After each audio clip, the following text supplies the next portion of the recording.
I am going to be presenting my research titled Living Lawless, No Respect for Authority, an analysis on the development of legal cynicism among adolescents. I will start with an overview of this presentation. I will first discuss an introduction to the study, and then discuss the literature review, purpose, significance, and potential contributions, and last, my planned methods. For some context, legal cynicism is the attitude or belief that the law and legal actors are unresponsive, illegitimate, and ill-equipped to ensure public safety. Some background. There are varying levels of distrust of the law and law enforcement among people of different racial identities in the United States, but the greatest among African Americans. The disparities include inconsistent policing practices in different neighborhoods and interactions between the police and civilians. Due to experiences with the law and law enforcement, African American people who live in extremely impoverished communities often do not trust the police. There's a trend that experiences and distrust lead to the repudiation of law and create or propel cynical views of the law. Again, legal cynicism is the attitude or belief that the law and legal actors are unresponsive, illegitimate, and ill-equipped to ensure public safety. Legal cynicism is both a consequence and a framework to understand the conditions in Black neighborhoods.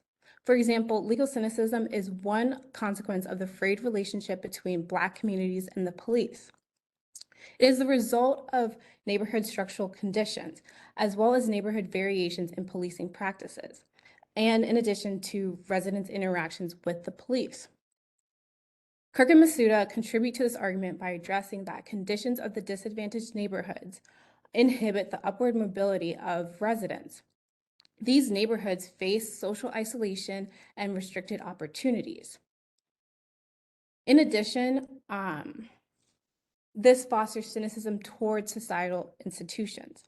In addition, legal cynicism is the lens in which individuals observe, perceive, and interpret the law and legal actors. Previous studies indicate that the interactions between legal actors and individuals impact the development of legal cynicism. The negative perceptions and rejections of the law fosters a crisis of legitimacy in American policing, and more broadly, the justice system. Individuals become less likely to obey commands, assist with investigations, or seek help from law enforcement. In addition, it becomes more difficult to fill a jury in certain areas with high levels of legal cynicism. There are gaps in the literature on the development of legal cynicism and the impact of school police. The use of school resource officers in schools is steadily increasing, but the effect on adolescents' attitudes and perceptions are still clearly unknown. So I want to know, why does legal cynicism develop? We have seen many studies on adults, but we have not seen enough studies on adolescents. This is important because legal cynicism might be something that is learned from at an early age by observation in one's neighborhood, by observations in one's school, by different types of contact, but we don't know the full extent. And this is my contribution to the literature. I'm looking at two types of contact, indirect and direct, as well as in two settings, in schools and in the neighborhood. My research is based off a few questions. Who demographically is most at risk for developing legal cynicism? How does a school resource officer's police presence influence students' perceptions and attitudes of the legal system? Which form of contact with the law and legal actors, indirect or direct, is the best predictor of legal cynicism? And do school resource officers enhance legal cynicism for youth who have direct or indirect contact with the police in the neighborhood? Here are a few definitions. I want to point out that legal cynicism refers to an attitude that goes beyond low levels of trust or legitimacy, and it is one outcome of legal socialization. For the purpose of this study, I am emphasizing the distinction between trust and legitimacy. Legal socialization and legal cynicism. Trust, legitimacy, legal socialization, and legal cynicism are not synonymous. I want to show that although these are overlapping terms, they are different. Here are a few literatures that illustrate that. I also want to show where my study fits in within these concepts.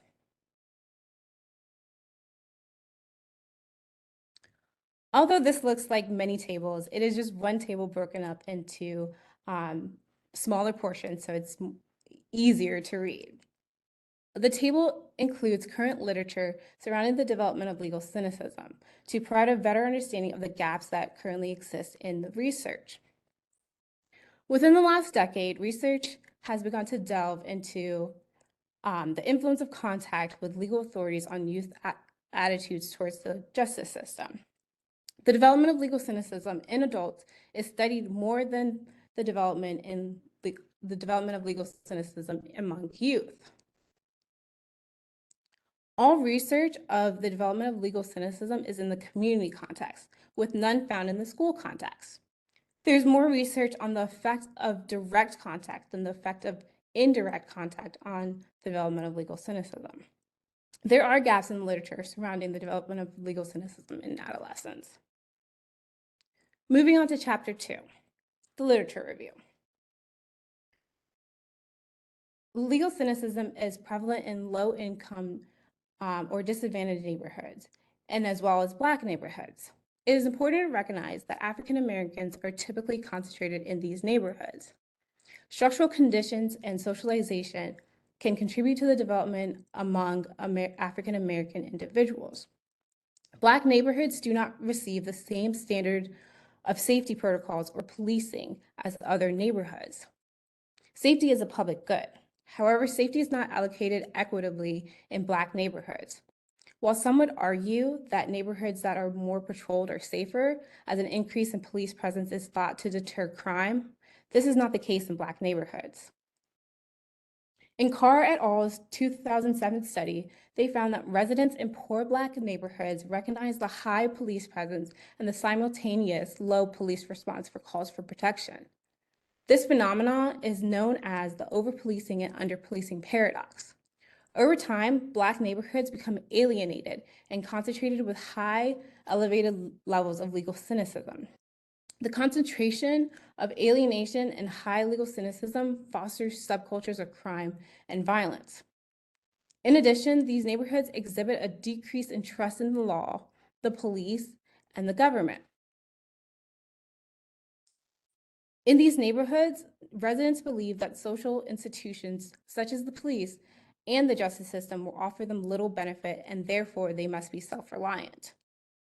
Residents develop their own style of informal behavior principles. The development of normative actions and beliefs is seen in Anderson's 1999 Code of the Street. There are a few exceptions to legal cynicism. Suspended trust helps us understand circumstances that justifies the use of the legal system, which can aid in finding ways to mitigate legal cynicism in Black neighborhoods, and particularly in adolescence.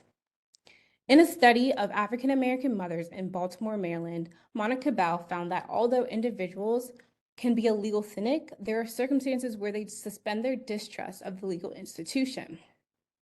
There are limited and circumstantial expectations of reliability, where African American mothers allow themselves to use the police.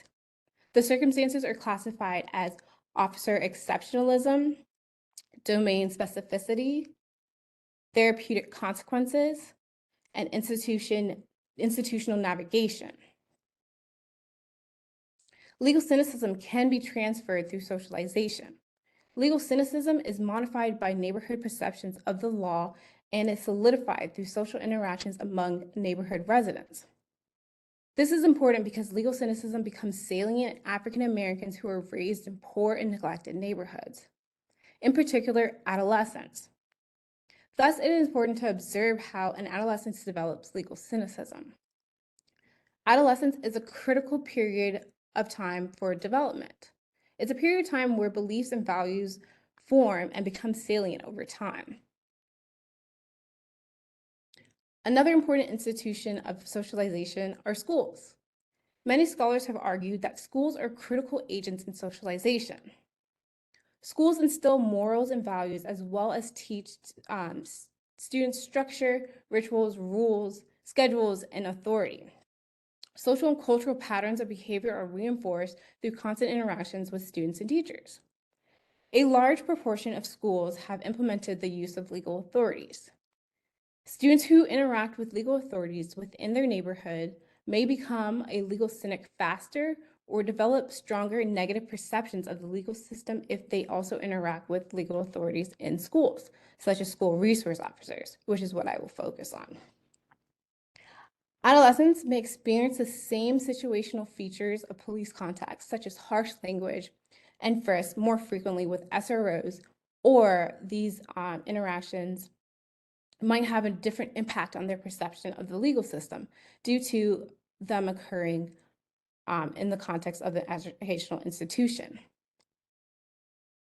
There are many terms that are used to broadly describe police and security personnel in schools. Students may see a distinction between the types of police in schools based on their interactions. Adolescents may distinguish police personnel who treat them fairly and they see regularly in more of a positive manner than the students that have a negative relationship with school-based police.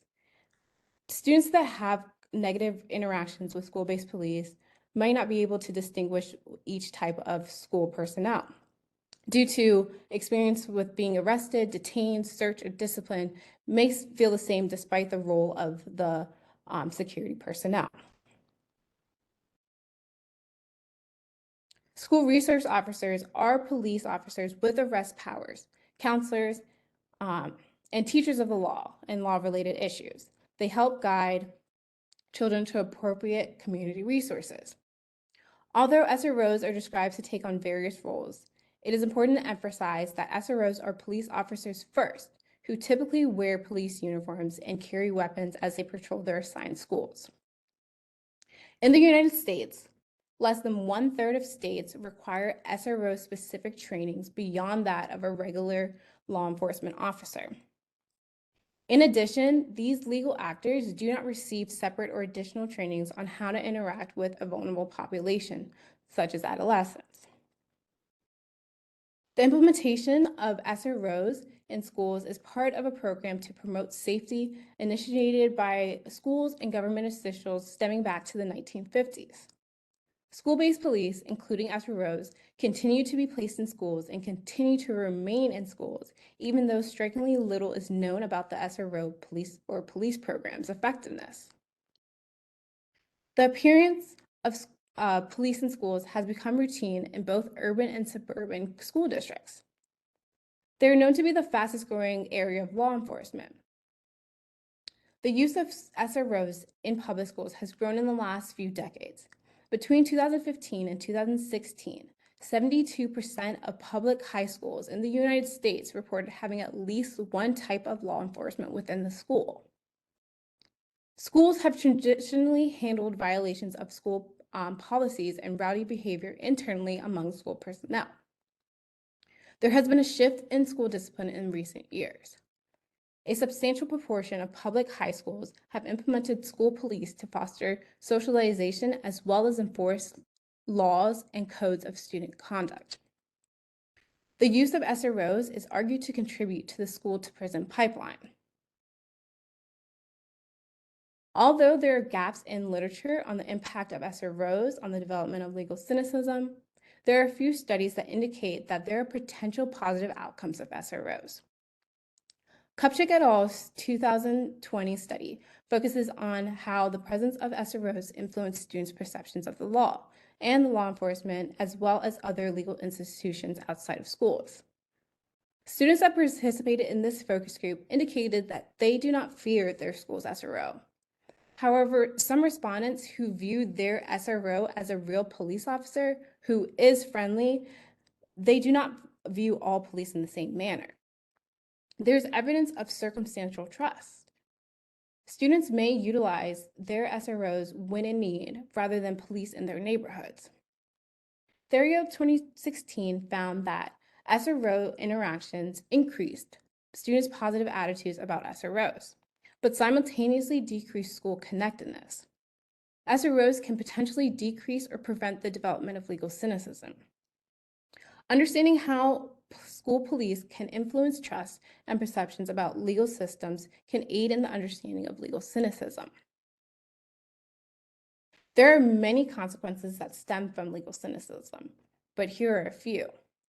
Social alienation, high recidivism, and alienation of political agencies. We know that legal cynicism has these negative consequences. However, we do not know how these consequences play out in the school context. In order to understand legal cynicism and its consequences, we need to continue studying the concept further. The complex relationship between the presence of SROs, SRO interaction, student attitude, legal socialization, and legal cynicism remains unclear.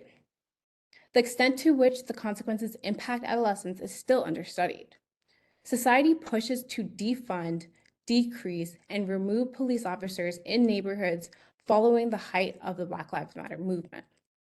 There's an additional urge to similarly remove SROs from schools. It is important to understand SROs and their impact. The intent of this study is to develop a more nuanced understanding on how legal cynicism develops and operates among adolescents. In addition, the intent of this study is to explore how SROs influence the development of legal cynicism. Findings from this study can aid in the mediation of legal cynicism and contributes substance to the growing debate in the current era of police reform. Further research on legal cynicism can yield policy changes to ensure equity in policing, enhance safety in schools, improve quality of neighborhoods, reduce crime, improve neighborhood political ecology, implement policy changes for the use of SROs, and improve the relationship between police and community, as well as mitigate spillover effects of policing. I'm drawing from the following frameworks in this study: benign neglect, minority threat, procedural justice, safety as a public good, and negative externalities. I want to highlight procedural justice, which is the framework I draw from the most. The procedural justice framework may explain the development of legal cynicism. It links police legitimacy to perceptions of the police, which includes SROs. Procedural justice theory posits that residents' views about legitimacy of the police and their trust and confidence in the police depends on the perception of fairness. Moving on to my plan methods. I would like to refresh everyone on my research questions. How are negative attitudes about the legal system constructed by adolescents? Which form of contact with the law and legal actors, indirect or direct, is the best predictor of legal cynicism? How does school resource officers or police presence influence students' perceptions and attitudes of the legal system? Do SROs enhance legal cynicism for youth residing in disadvantaged neighborhoods or those with direct and indirect contact in the neighborhood? I hypothesize that demographic characteristics will be statistically significant and associated with legal cynicism. Direct contact with legal actors, especially that occurring in neighborhoods, will be positively associated with legal cynicism. Indirect contact with legal actors will have a positive relationship with legal cynicism, but to a lesser extent than direct contact.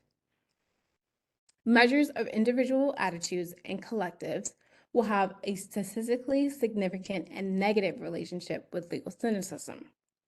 Measures of situational stop features and procedural justice will be significantly associated with legal cynicism. I will be drawing on data from the Fragile Families Child Wellbeing Study, which is a longitudinal national cohort study. The data I will use is from their Wave 6, which consists of interviews of children at the age of 15. Initially, there were 4,898 children included in the study, but for the Wave 6 survey, only 3,444 adolescents participated. The age range of this data is from 14 to 19 years. Prior to the explanatory analysis, descriptive statistics and correlations between the continuous variables will be conducted to understand each variable. In order to address the research questions, this study will use a series of general linear models to analyze the data from the Fragile Families Child Wellbeing Study. The models are adapted from the Hoffer et al. 2020 study. All analysis will be conducted through STATA to observe main effects. Models will include multiple measures of both indirect and direct contact with police in both the neighborhood and within schools. Direct contact is considered as physical experiences with legal actors. Indirect contact is considered as experiences with the law and legal actors that did not happen to an individual, but rather observed by them or learned of. Models will also include controls for sex, race, age, and household income, as well as constructed measures for situational features of police contact, school connectedness, and neighborhood collective efficacy. The dependent variable is legal cynicism. Respondents were asked 4 questions and responded on a 4-point Likert scale. The responses were reverse coded and summed to create this variable. Model 1 includes the demographic covariates, the respondent's race, age, household income, and gender.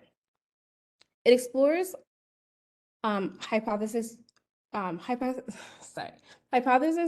explores the relationship between demographic characteristics and legal cynicism. I'm interested in respondents' race, age, household income, and gender. I hypothesize that the demographic characteristics will be statistically significant with legal cynicism. In my overarching hypothesis, I'm interested in how gender and race and income impact an adolescent's legal cynicism. I also hypothesize that being Black will have a positive association with legal cynicism. Legal cynicism will be higher in adolescents that are male, and that there will be an inverse relationship between household income and levels of legal cynicism. And my final hypothesis for this model is that age will be associated with an increase in legal cynicism. Model 2 explores hypothesis 2. It examines the relationship between direct contact with specific legal actors and legal cynicism. For Model 2, my hypotheses include direct contact with legal actors, especially occurring in the neighborhood, will be positively associated with legal cynicism. Direct contact with legal actors in schools will be associated with an increase in legal cynicism than direct contact in neighborhoods. Direct contact with legal actors in neighborhoods will be associated with a larger increase in legal cynicism than direct contact in schools. Model 3 incorporates indirect contact with legal actors. Types of contact are split into 2 models in order to observe the interaction between the neighborhood and school context. For Model 3, I hypothesize that indirect contact with legal actors will have a positive relationship with legal cynicism, but to a lesser extent than of direct contact. In addition, within this specific model, I hypothesize that indirect contact with legal actors at school will be associated with an increase in legal cynicism. Indirect contact with legal actors in the neighborhood will be associated with an increase in legal cynicism. Direct contact will have a greater effect on legal cynicism than indirect contact. Model 4 incorporates school and neighborhood characteristics. Model 4, I hypothesize that measures of individuals' attitudes and collectives will have a statistically significant and negative relationship with legal cynicism. There will be an inverse relationship between feelings of neighborhood collective efficacy and levels of legal cynicism, as well as there will be an inverse relationship between feelings of school connectedness and legal cynicism. Finally, Model 5 includes situational features of types of interaction with law enforcement. Model 5 examines the cumulative effect. For Model 5, I hypothesized that measures of situational stop features and procedural justice will be statistically significantly associated with legal cynicism. Higher levels of frisk language on the physical scale will be associated with an increase in legal cynicism. Stop outcome scale will be associated with an increase in legal cynicism, and higher levels of procedural justice will have a negative association with legal cynicism. Thank you. Does anyone have any questions?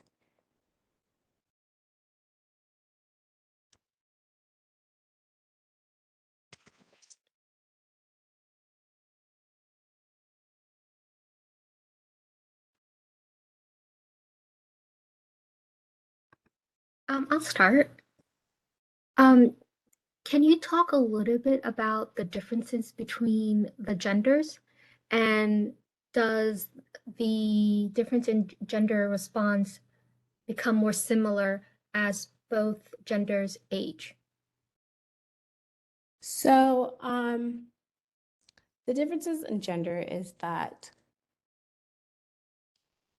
the association between males is higher than the association between females. Unfortunately, I was not able to do an interaction effect with gender as well as with age. Age ended up being not statistically significant, so I was not able to look at how age and gender influence each other.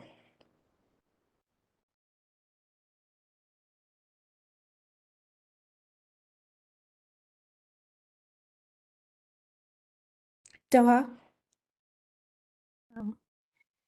Thank you, Shawana. This was wonderful. Thank you for sharing with us. I actually was very curious about the sorry, the racial demographic of the SRO, the officers. I don't know if you were able to look at that and the influence, if it made any difference, if there was a match in the racial similarity, if they were minorities, African American. So I was not able to. This data set is limited to the presence of SROs, and there are characteristics about the SROs, but that is in a note for future studies that I may do. Because of the limitations within this current data set, I'm hoping to possibly collect the data myself and do more of a qualitative analysis as well as the quantitative, which will allow me to ask more questions about racial features and quality of interactions.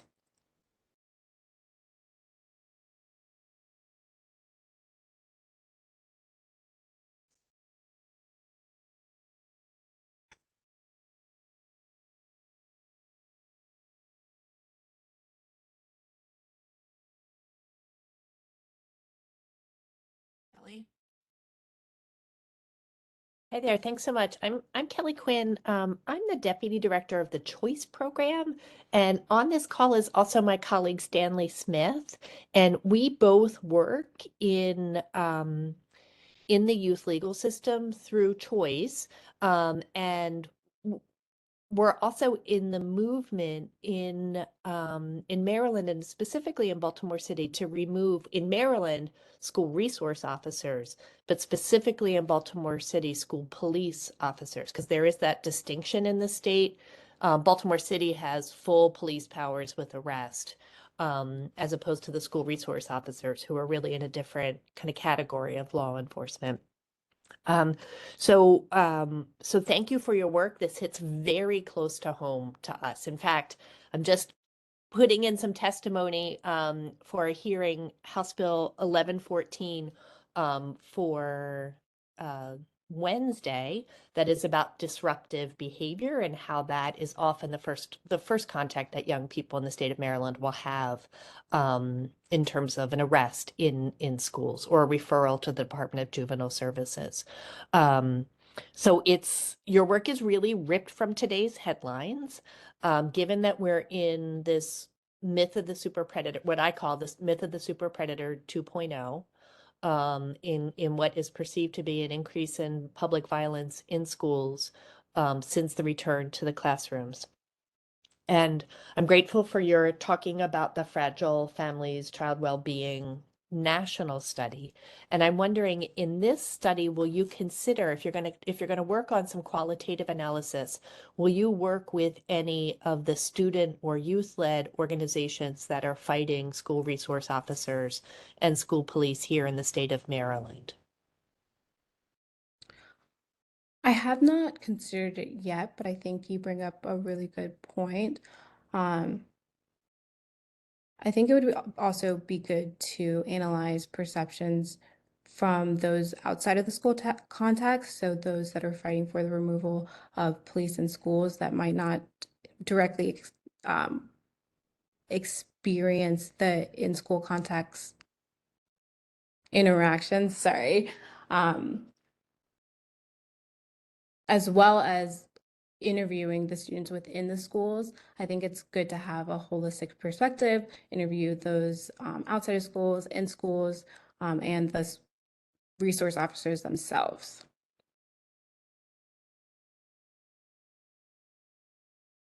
If there's a way that we in Choice can be helpful to you, please, please let me know. We're really eager for your work, because ultimately it can help us understand better the youth legal system and the system in which our young people are operating. So thanks so much. Yes, of course. I know one barrier that I'll possibly face is being able to get into schools, as well as interviewing school resource officers, basically with a like heightened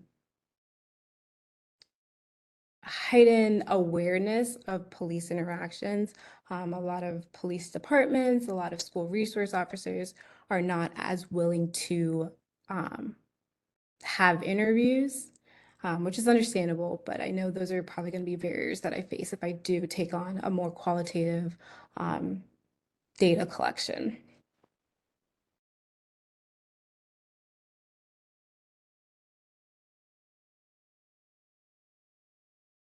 Any other questions at this time? Just one more thing. Kelly, can you put in chat or how Shawana can contact you? Sure enough. Really, really happy to do that.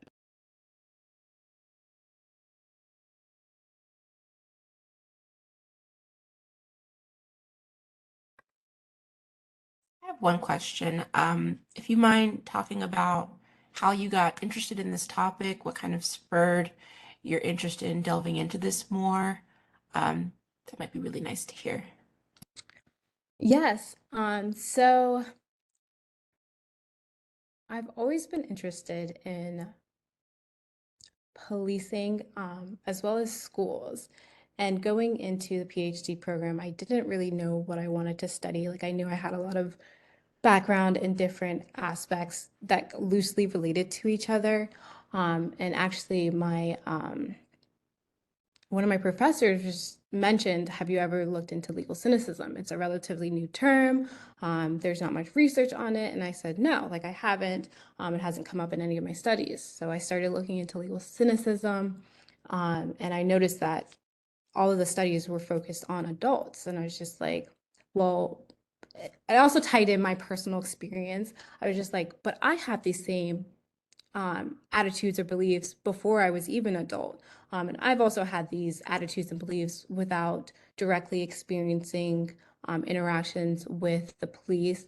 And I thought, how does everyone develop it? Because now that we are, televising or these incidents are being spread through social media, it's like I thought other people might develop this just by, well, essentially vicariously, just by hearing of other people's experiences. As you kind of saw with the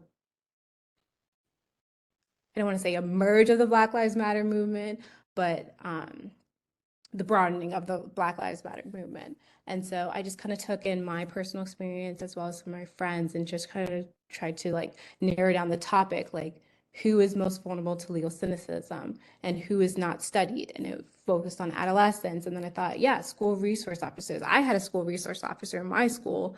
And I wondered how that impacted just students within different neighborhoods.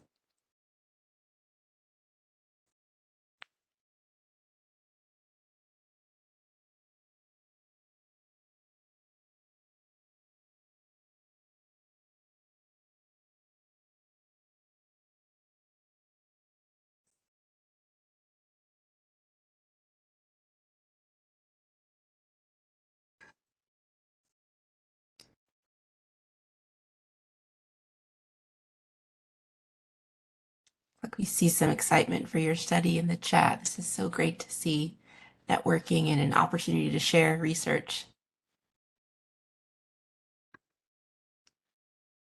Right, if there are no other questions, we'll go ahead and wrap today's session. Thank you so much, Shawana, for sharing your research. Thank you so much for attending, everyone.